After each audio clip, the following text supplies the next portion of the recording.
Welcome to the Leadership Unveiled, the podcast series that explores the minds and journeys of the pioneering leaders, entrepreneurs shaping up the business world. I'm your host, Neha Jagnani, and today's conversation is the one that brings together finance, strategy, and long term value creation. Our guest today exemplifies this evolution through his rich experience across financial services, treasury, investor relations, and enterprise transformation.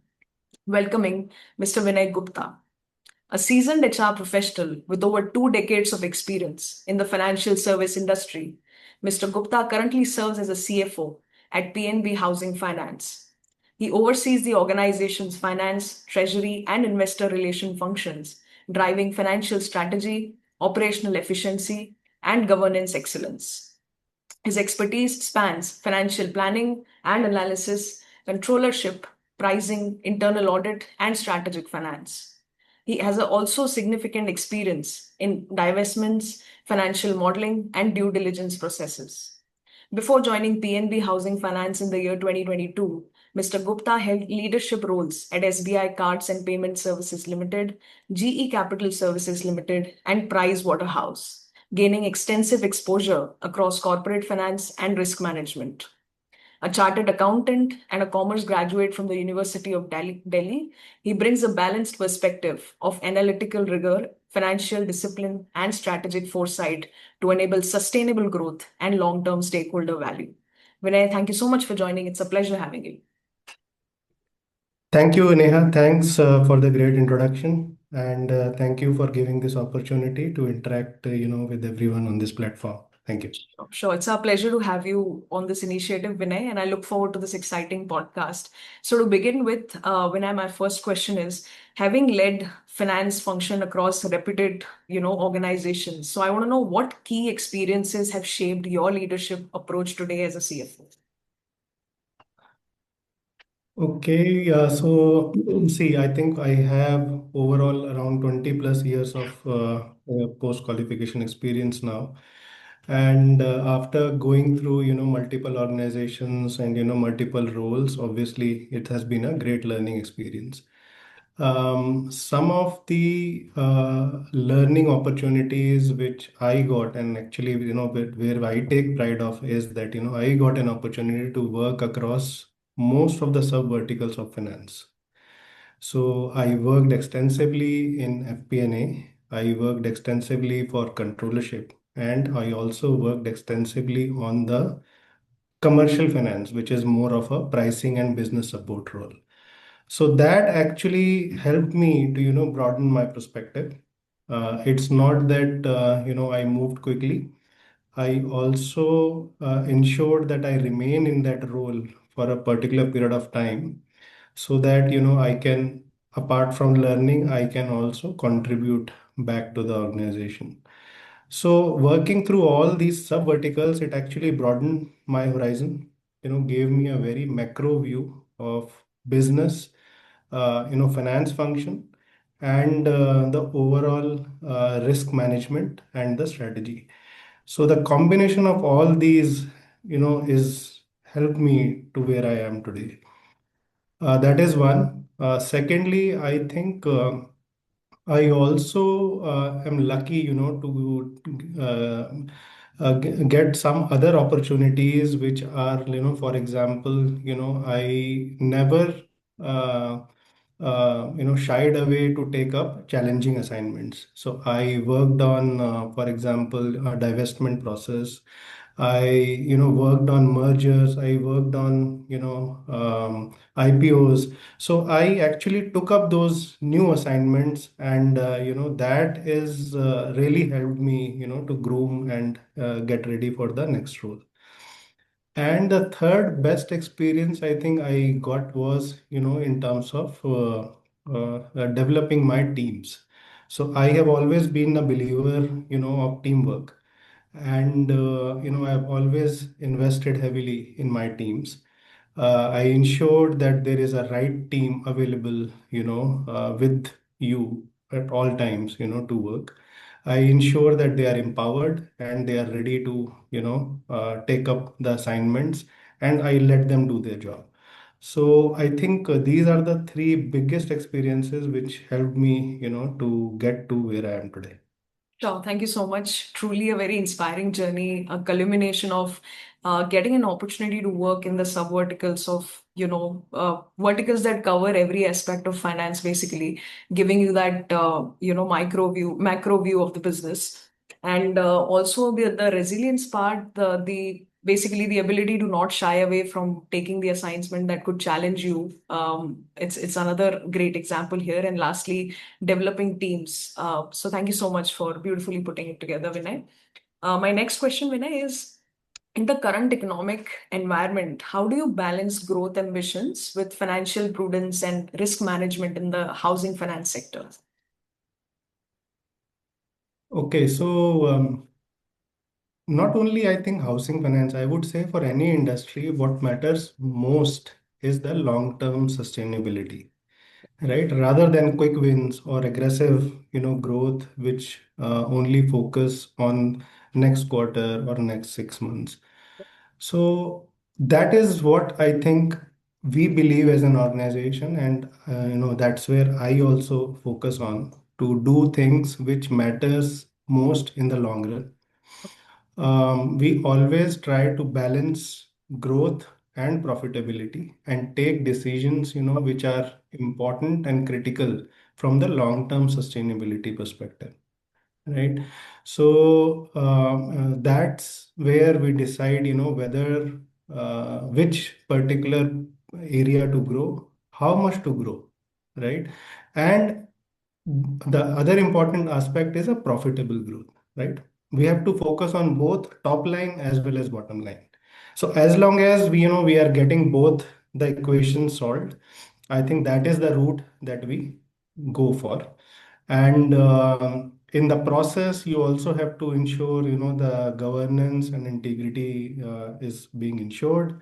And, the treasury and asset liability, is another important area for a housing finance industry, which they have to keep in mind. And at the same time, ensuring that the risk metrics or the risk is being priced appropriately when you are sourcing the business is also critically equally important. So I think sourcing business, keeping in mind the risk, ensuring adequate liquidity, and working on a long-term basis, balancing growth and profitability. I think this is the key for success. Sure, sure. Very beautifully put. Just to summarize, focusing on the long-term sustainability over short-term wins, balancing growth with profitability becomes the key. To be able to focus on both the top line and bottom line management is very crucial. And governance and integrity is another layer of it. And last but not the least, the risk management part that completes it. So thank you so much. Moving on, Vinay, with my next question is, what role does data, technology, and digital transformation play in strengthening finance and treasury operations at PNB? Oh, I think data is the center point, for the finance vertical, and I'm sure, it is true for any organization. All decisions are taken based on data. I think the way finance function, or I would say in the current environment, all functions have evolved is, instead of preparing data, now the more time is being spent on analyzing data, right? Right. Because data is now available, right? So you have your reports, custom reports, your, analysis, etc. Is where you need to focus on. So preparation to and analyzing. So that is the shift which the function has taken. It plays key role, across all the sub verticals of finance. Starting with, let's say, treasury. There we have implemented bots which are now helping us in running our asset liability management. Cash flow projections. Some of covenants monitoring. So all these things are now available to us by click of a button, so that we are spending time in terms of projecting and analyzing my cash flow instead of preparing cash flow. So that is very important. Sure. Second, for controllership, again, it works across controllership, whether it is balance sheet preparation, whether it is variance analysis, whether it is any automation with respect to EIR, ECL. So all those aspects are already now taken care of, and team spends a lot of time in doing the balance sheet analysis or the P&L analysis to identify the risks and addressing those risks. Third, on the FP&A side, again, data and digital plays very important part. There, the most important aspect is, let's say, unit economics, right? So we have to understand, what is the unit economics, whether my product is making money, whether my branch is making money. Is there any area, or any specific sector or section where we need to do some course correction? So that data again is available. You just have to now spend time in terms of analyzing, right? So this is the shift which the finance function has taken, and which is really going a long way in terms of taking corrective calls quickly.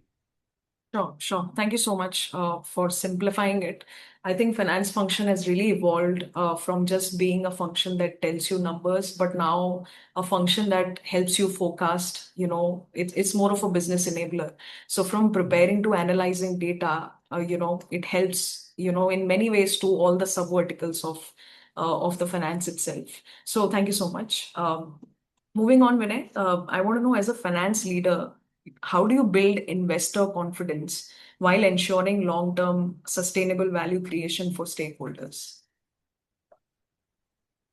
Yeah, I mean, in a listed company, again, this is a very important vertical, and it plays a very important role in terms of, your stakeholder management, and in terms of driving the success of the business. So, um, I think investor confidence comes from three things, particularly transparency, consistency in your numbers, and your ability, or basically ability of management to execute the strategy, Right.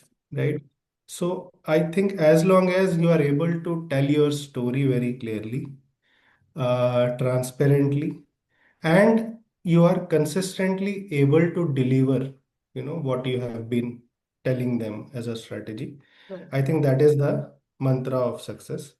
It's basically walk the talk, right? So if you are telling them that this is my strategy, this is my blueprint, and this is how I'm going to deliver, and if you continuously deliver and demonstrate that you are on that particular strategy, and you keep them informed, right? So this consistency builds credibility, and the transparency helps in terms of strengthening their comfort and trust on the management. So this is what I think we focus on from the investor relations standpoint. Sure. There is transparency, consistency, and clarity that not only gives you a short-term success, but a more sustainable way of working with any investor. Absolutely. Thank you so much. This brings us to the last question of this segment, Vinay, which is, looking back on your 2 decades of experience, what advice would you give to aspiring professionals who want to become a CFO one day? So same thing, I think we touched upon briefly, on my experiences where I spoke about. I mean, this is what helped me, and this is what, I would give advice to the aspiring, generation, and the, aspiring next gen CFOs. I would say, do not limit yourself, to one vertical or sub vertical. Try to expand your horizon, stay curious, and take up the new opportunities, right? Spend enough time in that particular role, but then if you get an opportunity, try to explore, some other vertical as well, right? Because this broadening of horizon, gives you a very good view of the organization, the strategy, what are the key priorities, how do you balance between, let's say, controllership and growth. So these aspects really helps in terms of preparing you to take up the larger assignments, right? Secondly, I think remain curious and try to come out of your comfort zones. Try to take some new projects which are outside your core domain. That helps in terms of understanding the other verticals, other functions, and the outside world, right? And prepares you for the unknown, right? I think that is where most of the us get stuck. If you are prepared to handle unknown, I think you are then set to take up any particular role. And last but not the least, I think believe in your teams. Let them do what they are best at. You are there to guide them, to empower them and provide them the right solutions. So I think these are the three core mantras, I would say, for the success in your next role. Sure, absolutely. Thank you so much for sharing. So there is, don't limit yourself, stay curious, expand your horizon. The balance is also required, especially when the workplace is evolving, the dynamics are changing so fast, and the technological developments also. It's very important to be agile and find that balance. And of course, believing in yourself and the team, and that ability to be ready to take up any assignments, and let it shape the function and the aptitude as well. So thank you so much. This brings us to the end of this segment, Vinay. Now we'll switch gears and we'll move to this quick rapid fire round. This is just an activity to get to know you a little better. So are you ready? I'll just have a few questions and would love to rapidly hear from you, your thoughts on them. Absolutely, Neha, bring it on. We'll try Sure. my best. All right. So one finance principle you always stand by. Um, I try to ensure accuracy and completeness in whatever I do. Okay. A leadership quality every CFO must have. Ability to take decisions. I think Okay, decision making is the key. sure. One market trend you are watching closely right now. Uh, right now, it is too much of uncertainty, but I would say interest rates and the geopolitical scenario right now. Sure. Risk taking or caution? What defines your style more? I believe in taking a balanced risk. Sure. So not cautious, but you should be ready to take risk with a balanced view. Sure. Sure. A habit that keeps you sharp on busy days. Um, I think what helps me to remain sharp is when you delegate your core work and focus on the priorities. So Sure. I think that's where I've tried to spend most of my day on. Okay. Okay. Numbers or instinct? What do you trust more? Always numbers. Okay. A book or a podcast you would recommend to young professionals? Um, Too many, but I would say one like Psychology of Money is good. Okay. Okay. People can go through it. Sure. One skill future finance leaders must build on. Uh, Trust the technology and start experimenting. Okay. Sooner you start, more success you will get. Sure, sure. Last one. If you weren't in finance, what would you be doing today?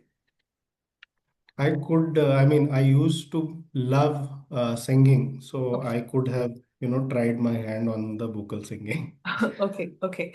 Thank you so much. That was rapid, that was sharp. Thank you so much for sharing your insights today. And I think your perspective on finance, leadership, and sustainable value creation has added an immense value to this conversation. So, on behalf of HRAI Vinay, thank you so much for taking out time and sharing your invaluable insights with us today.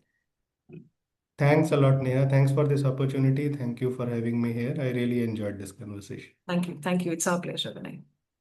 Thank you.